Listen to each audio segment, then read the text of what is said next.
Bismillahirrahmanirrahim. Assalamualaikum warahmatullahi wabarakatuh. Alhamdulillahi rabbil alamin. Alhamdulillahilladzi anzalal Qur'an hudan linnas wa bayyinatin minal huda wal furqan. Asyhadu an la ilaha illallah wa asyhadu anna Muhammadan abduhu wa rasuluh. Allahumma shalli wa sallim wa barik wa azim sayyidina wa habibina wa syafiina wa maulana Muhammadin wa ala alihi wa sahbihi wa tabi'ahum bi ihsan ila yaumiddin. Rabbi shrah li sadri wa yassir li amri wa hlul 'uqdatam min lisani yafqahu qawli. Amma ba'du. Alhamdulillahirabbil alamin, segala puja dan puji syukur hanya bagi Allah Subhanahu wa taala yang kembali memperjalankan kita dari rumah menuju masjid yang mulia ini guna melaksanakan sunnah yang sangat istimewa di bulan Ramadan. Diawali dengan kita sama-sama melaksanakan sholat isya, dilanjutkan sholat sunnah tarawih, dan mudah-mudahan dengan hadirnya kita di sini di tengah rintik hujan, bukan rintik ya, lebatnya hujan, alhamdulillah Allah masih memberi kita usaha untuk bisa hadir. Kita doakan mudah-mudahan yang tidak hadir ini bukan karena malas, tapi karena ada udzur syar'i. Mudah-mudahan yang biasa hadir karena mungkin macet, karena hujan dan lain sebagainya, malam ini tidak bisa hadir di masjid bersama-sama kita.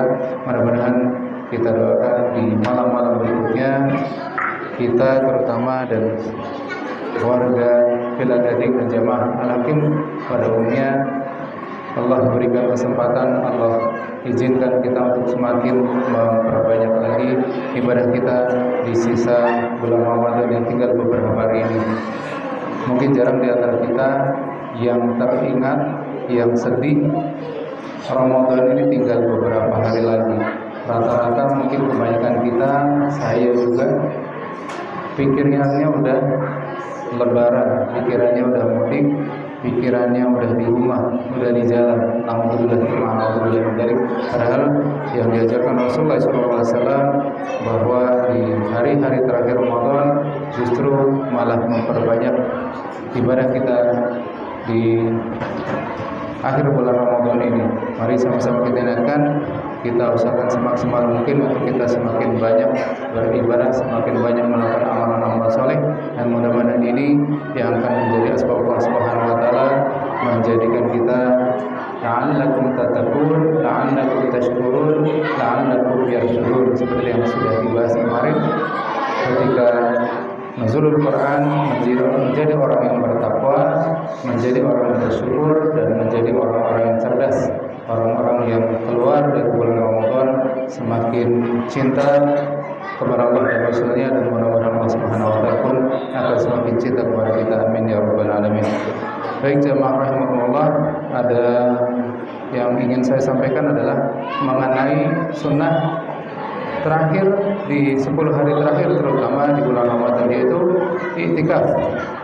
I'tikaf berasal dari kata akafa atau memenjarakan diri, atau bisa diartikan lebih gampang adalah mengasingkan diri dari urusan dunia. Kita sama-sama ke masjid untuk sama-sama kita lebih mendekatkan diri kepada Allah Subhanahu wa taala, mengasingkan dari urusan dunia, memenjarakan diri dari urusan dunia untuk sama-sama kita lebih dekat dengan Allah Subhanahu wa taala. Allah Subhanahu wa taala berfirman dalam Quran surat Al-Baqarah, A'udzubillahi minasyaitonir rajim, surat Al-Baqarah ayat 187 di bagian akhir, wala tubashiruhunna wa antum 'akifuna fil masajid. Tetapi janganlah kamu campuri mereka itu sedang kamu beriktikaf di dalam masjid. Surat Al-Baqarah ayat 187. Kemudian di surat Ali Imran ayat 39 yang artinya, kemudian malaikat Jibril memanggil Zakaria sedang ia tengah berdiri melakukan salat di mihrabnya. Sesungguhnya Allah mengembirakan kamu dengan kelahiran seorang putramu yang bernama Yahya, yang membenarkan kalimat yang datang dari Allah, menjadi ikutan menahan diri dari hawa nafsu, dan seorang nabi yang termasuk keturunan orang-orang saleh. Di sini Nabi Zakaria juga beriktikaf di mihrabnya, melakukan salat di mihrabnya. Kemudian hadis dari Ibnu Umar, kana Rasulullah sallallahu alaihi wasallam ya'takiful ashra awakhir min Ramadan. Rasulullah SAW beriktikaf dalam 10 malam terakhir di bulan Ramadan. Hadis riwayat Muslim nomor 287. Ini adalah dalil-dalil mana kita disunahkan untuk beriktikaf. Kemudian iktikaf adalah berdiam di masjid dengan niat ibadah, berdiam sekalipun hanya sebentar sekali. Ini adalah jumhur ulama. Ada yang mempertentangkan apakah iktikaf itu harus semalaman atau seharian penuh. Memang dalil yang terkuat adalah minimal semalaman, dari habis maghrib sampai sholat subuh sampai terbenam fajar. Tetapi para ulama juga mengartikan, membolehkan juga bahkan hanya seukuran tumakninah, ukuran subhanallah saja. Kalau kita niatkan kita masuk di masjid, kita niatkan iktikaf, maka insya Allah akan mendapatkan pahala iktikaf. Tapi tentunya dengan kadar yang berbeda-beda. Seperti kemarin yang disampaikan bahwa setiap Muslim kemungkinan besar akan mendapatkan Lailatul Qadar, tapi dengan kadar masing-masing. Ini pun demikian dengan iktikaf. Allahu Akbar, lompat-lompat. Ini pun demikian dengan iktikaf, ketika kita walaupun hanya sebentar saja, insya Allah pahala iktikaf akan kita dapatkan. Kemudian apa saja fadilah iktikaf? Ini bagi yang mencatat silakan catat. Ada beberapa fadilah iktikaf. Yang pertama adalah malaikat selalu mendoakan salah seorang kalian selama dia berada di tempat sholatnya, selama dia tidak berhadas. Ia mengatakan, ya Allah, ampuni dia, rahmati dia. Dalam riwayat lain, selama tidak mengganggu orang lain, selama tidak berbicara keduniaan.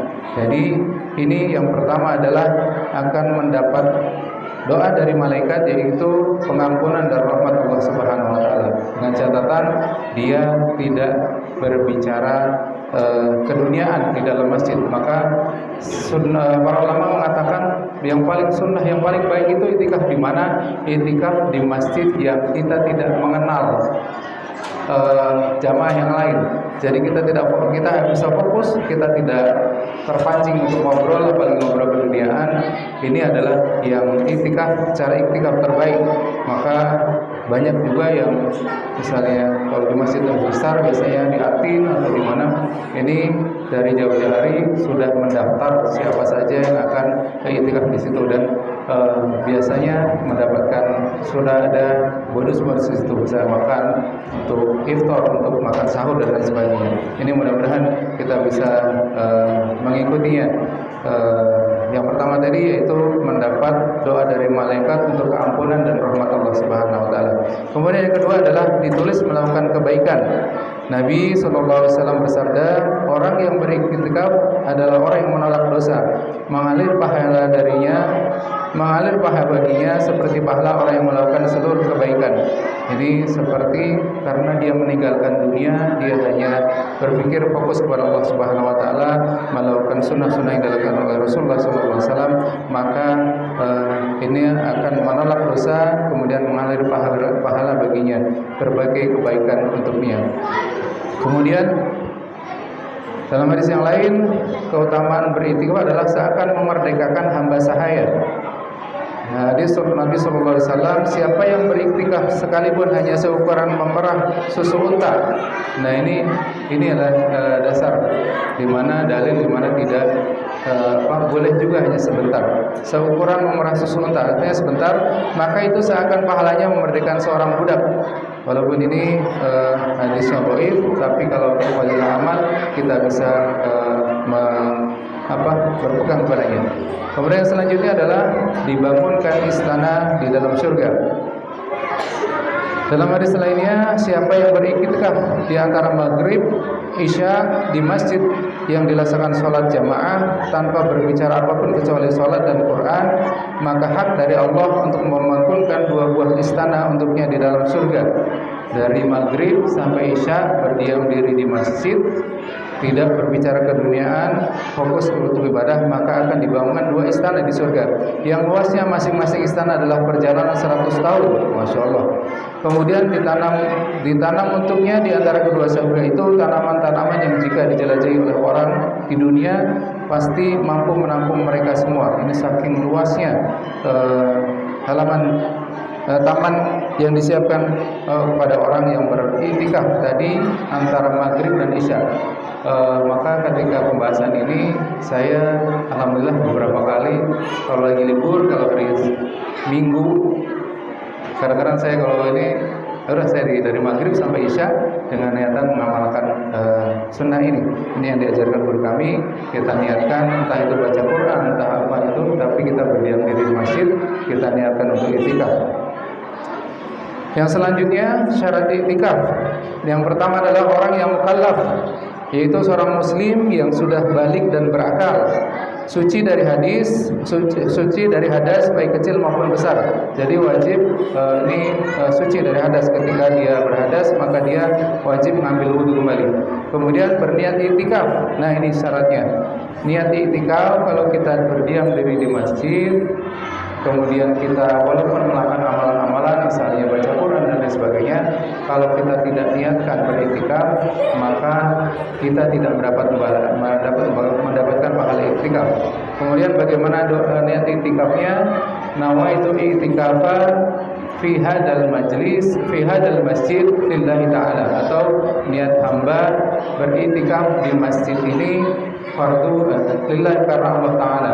Ini mari sama-sama kita ketika masuk ke masjid mulai dari sekarang, tidak lupa mari sama-sama kita niatkan untuk kita beriktikaf di masjid. Setelah tarawih nanti dilanjutkan dengan tadarus dan lain sebagainya, maka insya Allah kita akan mendapatkan pahala iktikaf. Kemudian yang selanjutnya ini adalah tempatnya, syaratnya adalah tempatnya di mana, yaitu di masjid bagi laki-laki dan boleh di rumah. Di rumah biasanya kita siapkan tempat khusus untuk sholat, musola di rumah. Maka bagi perempuan, bagi wanita, bagi ibu-ibu adalah boleh diiktikaf di tempat itu. Ini sesuai dengan pendapat Imam Hanafi dan juga Imam Abu Hanifah dan Imam Ats-Tsauri. Ini adalah pendapat yang memperbolehkan untuk ibu-ibu wanita untuk beriktikaf di masjid. Tapi tidak lupa juga bagi ibu-ibu yang mempersiapkan, ini yang jarang dibahas juga, bahwa ketika ibu-ibu itu tidak bisa beriktikaf, kemudian dia menyiapkan makanan, menyiapkan pakaian, menyiapkan minuman untuk bekal suaminya beriktikaf, maka dia pun akan dapat pahala iktikaf. Maka ini alangkah bahagianya sama-sama dalam keluarga itu saling membantu, saling mendukung dalam beribadah kepada Allah Subhanahu wa taala. Ini kemudian ini sebenarnya masih banyak hukum iktikaf ini. Nanti insya Allah ini saya share di grup saja, sudah agak malam mungkin. Ini rukun iktikaf. Ini saya singkat saja. Rukun iktikaf yang pertama adalah niat iktikaf. Tadi nawaitu iktikafa fi hadzal masjid lillahi ta'ala. Niat saya beriktikaf di masjid ini karena Allah Ta'ala. Ada juga ulama yang membolehkan bahwa selama sebulan Ramadan ini boleh berniat langsung, ya Allah, selama bulan Ramadan ini saya niatkan saya masuk masjid ini untuk beriktikaf karena Allah Ta'ala. Ini juga diperbolehkan menurut pendapat para ulama. Kemudian orang yang beriktikaf muslim berakal, tidak mesti balik suci dari, tidak mesti balik. Jadi muslim harus berakal walaupun belum balik. Halo, jangan lari-lari. Sedikit lagi, jangan lari-lari. Yaitu muslim berakal, tidak balik juga sah untuk iktikaf, suci, tapi suci hadas besar dan kecil.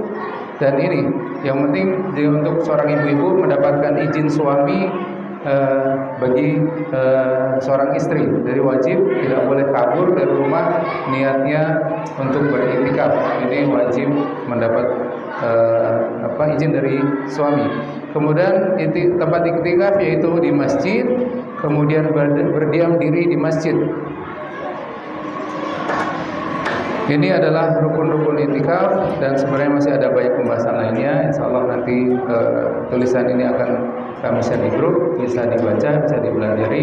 Dan yang terpenting, mari sama-sama kita niatkan di menjelang akhir bulan Ramadan ini, mari sama-sama niatkan untuk kita bisa sebanyak mungkin beribadah kepada Allah Subhanahu wa taala.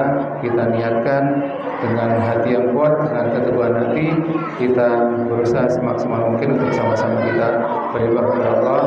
Jika tidak bisa di sini, mungkin lagi di jalan, maka siapkan untuk mampir, walaupun misal sholat isya kemudian 8 rakaat tarawih, kemudian misalnya itu 20 rakaat karena kita capek, ya sudah 8 rakaat kemudian kita baru pulang. Tapi yang penting kita sempatkan, jangan terlewatkan pahala dan juga keutamaan-keutamaan yang Allah sudah siapkan di bulan Ramadan ini. Mudah-mudahan Allah Subhanahu wa taala memberikan hidayah kepada kita semua dan juga kepada seluruh yang mungkin belum bisa hadir, untuk sama-sama kita semakin meningkatkan ibadah kita kepada Allah Subhanahu wa taala. Dan mudah-mudahan ini yang akan menjadi asbab Allah Subhanahu wa taala menjadikan kita la'allakum tattaqun, la'allakum tashkurun, la'allakum yarshudun. Ini saja. Billahi taufiq wal hidayah. Wassalamualaikum warahmatullahi wabarakatuh.